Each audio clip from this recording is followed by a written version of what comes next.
Hello guys! Welcome to my YouTube channel. Ngayon ay tuturuan ko kayo kung paano mag-update ng Telegram sa Google Play Store. Una, pumunta lang tayo ng ating Google Play Store. Ayan, then kapag nandito na tayo sa ating Google Play Store, then pansinin nyo naman sa baba itong search, which is eto. Ayan, makikita nyo naman. Then kapag nakita nyo na, i-click lang natin yung search. Then kapag naklik na natin yung search, then pansinin nyo naman sa taas itong search bar. Then i-click lang natin kapag nakita na natin yan.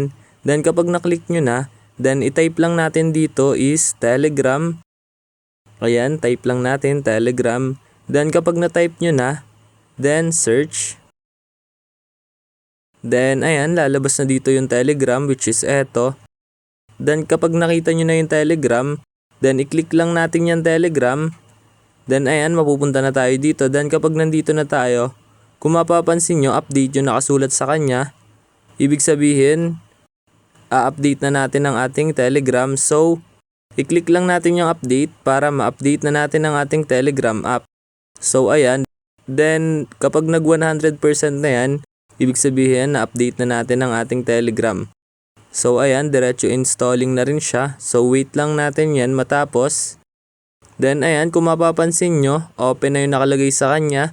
Hindi na update kasi na-update na natin. Ayun, ganun lang na mga dali mag-update ng Telegram dito sa Google Play Store. Ayun lang. Thanks for watching. Subscribe me for more videos like these. Thank you.